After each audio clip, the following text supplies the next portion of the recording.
মৰমৰ ছাত্ৰ-ছাত্ৰীসকল 2026 বৰ্ষৰ যি কম্পাৰ্টমেণ্টেল এক্সামিনেশ্যন আছিলে তাৰে জেনেৰেল সায়েন্স বা সাধাৰণ বিজ্ঞানৰ যিটো প্ৰশ্ন কাকত আছে তাৰ উত্তৰবোৰ মই দেখুৱাম তো তোমালোকে চাবা আৰু পিছৰ প্ৰশ্নকেইটাও কি আছিল সেইখিনিও মই দেখুৱাই দিম তো তোমালোকৰ এইটো আসলতে SSLC 2027ত আহিব লগা পৰীক্ষাত কামত আহিব বহুতখিনি দৰকাৰী প্ৰশ্ন আছে আৰু এনেকুৱা ধৰণৰ প্ৰশ্ন আসলতে আগন্তুক পৰীক্ষাবিলাকত আহিব তো তোমালোকে চাই যাবা প্ৰথমতে মই আসামিজ মিডিয়াম বা অসমীয়া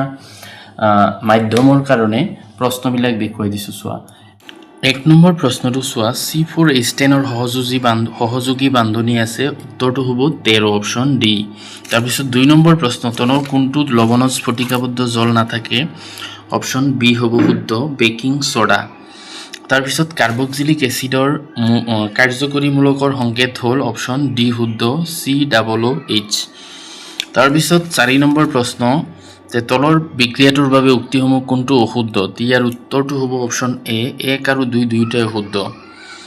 তাৰপিছত 5 নম্বৰ দ্ৰৱ এটাত এসিড যোগ কৰিলে দ্ৰৱটোৰ pH ৰ মান হ্ৰাস পায় যুক্তি হ'ল দ্ৰৱ এটাত এসিড যোগ কৰিলে দ্ৰৱটোৰ হাইড্ৰনিয়াম আয়নৰ গাঢ়তা হ্ৰাস পায় অপচন সি টো হ'ব শুদ্ধ এ শুদ্ধ কিন্তু আৰু শুদ্ধ তাৰপিছত 6 নম্বৰ প্ৰশ্নটো চোৱা যে তলৰ কোনজোৰৰ ক্ষেত্ৰত প্ৰতিস্থাপন বিক্ৰিয়া সংঘটিত হ'ব ইয়াৰ শুদ্ধ উত্তৰটো হ'ব অপচন বি AgNO3 আৰু কপাৰ ধাতু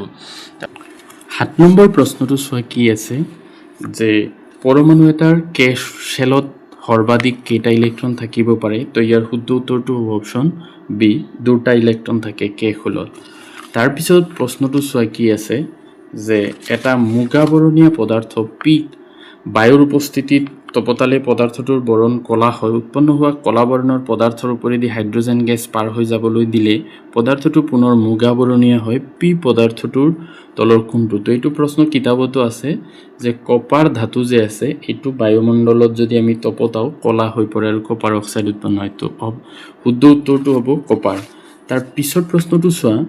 যে এই হাইড্ৰকাৰ্বন যৌগটোত কোনটো কাৰ্যকৰীমূলক থাকিব তো ইয়াতে চাইছা C ডাবল বন্ড আৰু দুইফালে কাৰ্বন লগ লাগি আছে ইফালেও আছে কাৰ্বন ইফালেও কাৰ্বন তো এইটো C ডাবল বন্ড এইটো হ'ল কিটনৰ কাৰ্যকৰীমূলকৰ সংকেত তো অপচন বি টো হ'ব শুদ্ধ কিটন তাৰ পিছৰ প্ৰশ্নটো চোৱা যে ব্লিচিং পাউডাৰৰ এটা ব্যৱহাৰ নহয় কোনটো নহয় তো বস্ত্ৰ উদ্যোগত কপাহী আৰু লিনেন কাপোৰ বিৰঞ্জিত কৰিবলৈ এইটো ব্যৱহাৰ কৰা হয় ব্লিচিং পাউডাৰ খোৱাপানো বীজাণুমুক্ত কৰিবলৈও ব্যৱহাৰ কৰা হয় এইটো শুদ্ধ কাগজ কলত কাঠৰ মণ্ড বিৰঞ্জিত কৰিবলৈ এইটো শুদ্ধ পাকঘৰত খাই ভাল লগা মুৰমুৰীয়া পকৰি বনাতে এইটো ব্লিচিং পাউডাৰ নহয় গতিকে এইটো হ'ব শুদ্ধ উত্তৰ অপচন ডি তাৰপিছত খালী ঠাই পুৰাব লাগে এচিড এটাই ধাতুৰ সৈতে বিক্ৰিয়া কৰিলে গেছ উৎপন্ন হয় তো এইটো সকলোৱে জানে হাইড্ৰজেন গেছ তাৰ পিছৰ প্ৰশ্নটো চোৱা কি আছে তো এই যেটো বিক্ৰিয়া দিয়া আছে তাতে জাৰণ আৰু বিজাৰণ হোৱা পদাৰ্থবিলাকৰ নাম লিখিব লাগে তো আমি ইয়াত দেখা পাইছো যে হাইড্ৰজেনৰ লগত অক্সিজেন লগ লাগি পানী উৎপন্ন হৈছে গতিকে হাইড্ৰজেনৰ জাৰণ ঘটিছে আৰু Fe3O4 বা ফেৰিক অক্সাইড ইয়াৰ পৰা অক্সিজেন আঁতৰি গৈছে গতিকে এটো বিজাৰিত হৈছে তো জাৰণ 4H2 আৰু বিজাৰণ Fe3O4 অপচন ডি টু কি হ'ব শুদ্ধ তাৰ পিছৰ প্ৰশ্নটো চোৱা এইটোত x আৰু y এৰ মান কি হ'ব তো ইয়াতে চোৱা 3BaCl2 বা barium chloride aluminium sulphate XBaSO4 YAlCl3 তো যেহেতু ইয়াতে সালফেট যদি এটা পরমাণু বুলি ধৰো তিনটা আছে তো ইয়াতে আমি 3 বহাবই লাগিব তো 3 বহালে তাৰ পিছত অ্যালুমিনিয়াম দুটা আছে ইয়াত 2 বহাব লাগিব অৰ্থাৎ x ৰ মান 3 y ৰ মান 2 অপচন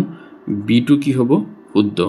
তাৰ পিছত আছে চোৱা এই সমীকৰণটোত A1 A2 A3 A4 ৰ মান লিখিব লাগে তো ইয়াৰ শুদ্ধ উত্তৰটো হ'ব অপচন সি 2241 তাৰ পিছত প্ৰশ্নটো আছে সো বিদ্যুৎ পৰিশোধন পদ্ধতিত অদ্ৰৱণীয় অভিদ্যুবোৰ বিদ্যুৎ কোষৰ এনডৰ তলিভাগত গেদ হিচাপে জমা হয় আৰু এই গেদক কোৱা হয় এনড বুকা তাৰ পিছত বংশগতি বিজ্ঞানক আসলতে জীৱবিজ্ঞান বুলি নকয় বা ভ্ৰূণ বিজ্ঞান বুলিও নকয় জেনেটিক্স বা বংশগতি বিজ্ঞান বুলি কয় আসলতে তাৰ পিছৰ প্ৰশ্ন জিন এটাৰ বৈশিষ্ট্য বৰ্ণনা কৰা উক্তিটো চিনাক্ত কৰা অপচন বি আছে 1 আৰু 3 অৰ্থাৎ ক্ৰমোজোমৰ এটা অংশ যি এটা বৈশিষ্ট্য প্ৰেৰণ কৰে 1 আৰু 3 এই দুটা শুদ্ধ তাৰ পিছৰ প্ৰশ্নটো 18 নম্বৰ প্ৰশ্ন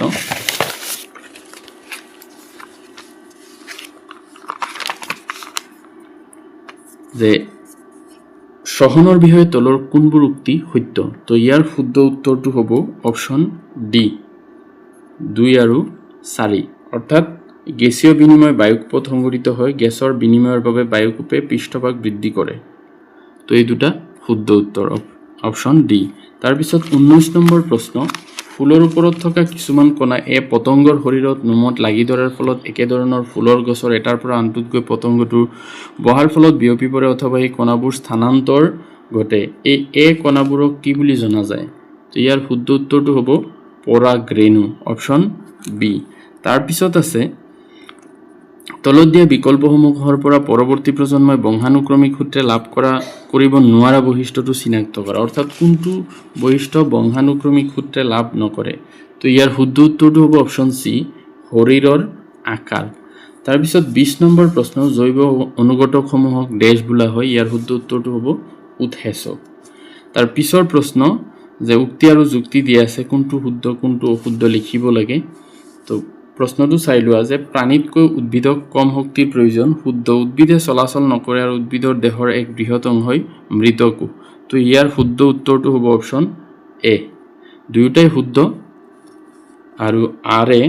এৰ সঠিক ব্যাখ্যা তাৰপিছত আছে চোৱা যে তলৰ কোনটো মানুহৰ মধ্য মস্তিষ্কৰ এটা অংশ তো ইয়াৰ শুদ্ধ উত্তৰটো হ'ব হাইপোথেলামাছ অপশ্যন সি তাৰপিছত 24 নম্বৰ প্ৰশ্ন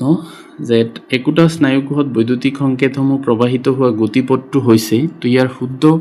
উত্তৰটো হ'ব 24 নম্বৰৰ অপশ্যন ডি ডেনড্ৰাইট কোষদেহ একচন প্ৰান্ত তাৰপিছত আছে 25 নম্বৰ প্ৰশ্ন ইয়াতো আমাৰ শৰীৰত হোৱা মূত্ৰ প্ৰবাহৰ সঠিক পথ কোনটো তো ইয়াৰ শুদ্ধ উত্তৰটো হ'ব অপশ্যন সি বৃক্ক মূত্ৰবাহী নলী মূত্ৰথলী আৰু মূত্ৰ নিষ্কাশন নলী 20 নম্বৰ প্ৰশ্নটো চোৱা স্তম্ভ এ আৰু স্তম্ভ বিৰ লগত মিলাব লাগে তলৰ বিকল্পসমূহৰ পৰা শুদ্ধ উত্তৰটো বাছি উলিওৱা তো ইয়াৰে শুদ্ধ উত্তৰটো হ'ব অপশ্যন বি অৰ্থাৎ 1টো কিউৰ লগত মিলিব প্লাজমডিয়াম বহুবিভাজন কৰ্পিল হেলাই এটো বিভংগন আৰু প্লেনেৰিয়া পুনৰ্জনন অপশ্যন বি তাৰপিছত 27 নম্বৰ প্ৰশ্নটো চোৱা পিতৃৰ পৰা পোৱা এক্স ক্ৰমোজম বহন কৰা এটা যোজন কোষ বিকশিত হৈ জন্ম হ'ব শিশুটি এটো উত্তৰটো হ'ব কন্যা সন্তান তাৰপিছত 28 নম্বৰ প্ৰশ্ন সপুষ্পক উদ্ভিদৰ প্ৰজনন প্ৰক্ৰিয়াৰ শুদ্ধ ক্ৰমটো হৈছে ইয়াৰ শুদ্ধ উত্তৰটো হ'ব অপশ্যন বি জনন কোষ যোজন কোষ ভ্ৰূণ আৰু বীজ তাৰপিছত 29 নম্বৰ প্ৰশ্নটো চোৱা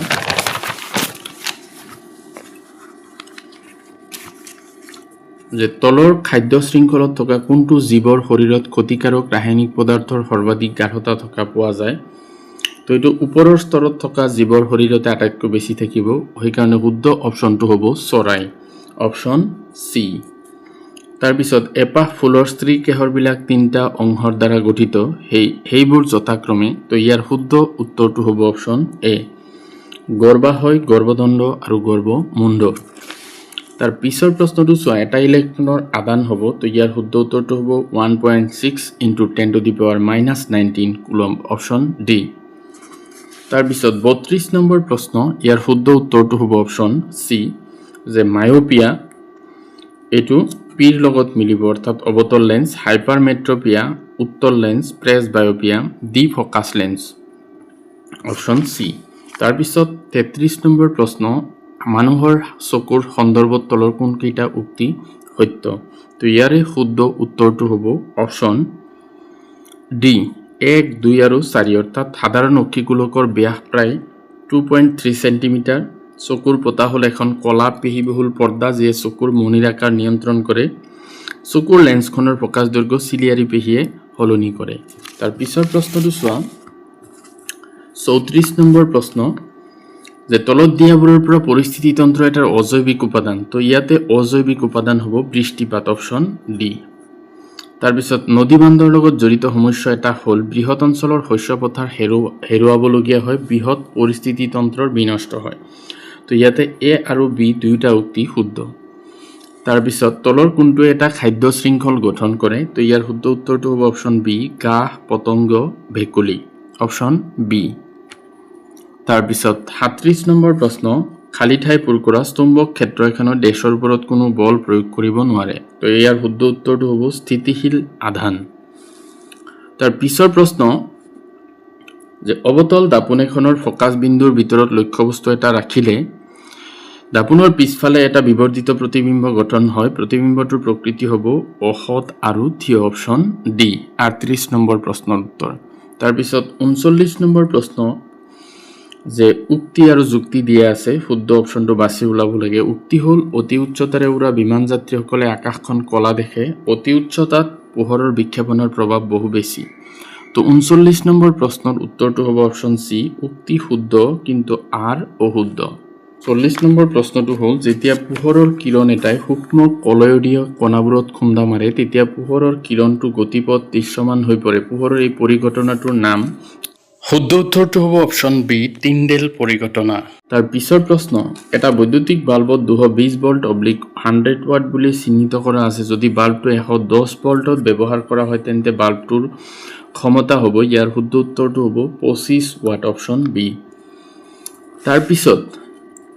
42 নম্বৰ প্ৰশ্ন বিদ্যুৎ চুম্বকীয় আবেশ পৰিঘটনাটো হৈছে ইয়াৰ শুদ্ধ উত্তৰটো হ'ব অপশ্যন বি চুম্বক আৰু কুণ্ডলীৰ মাজত আপেক্ষিক গতিৰ বাবে কুণ্ডলীটোত আবিষ্ট বিদ্যুৎ প্ৰবাহ উৎপন্ন কৰা এটা প্ৰক্ৰিয়া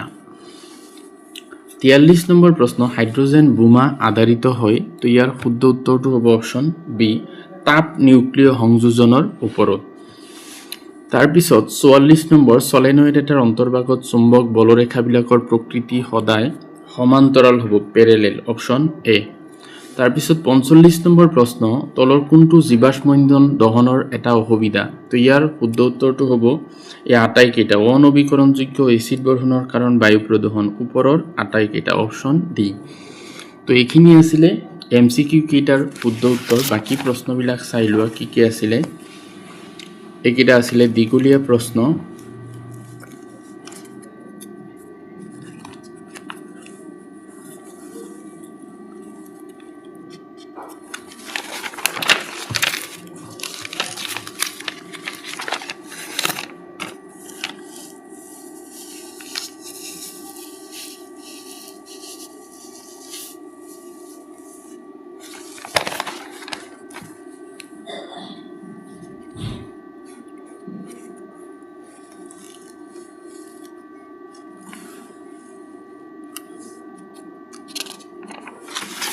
তো এইখিনি আছিলে অসমীয়া মাধ্যমৰ তাৰ পিছত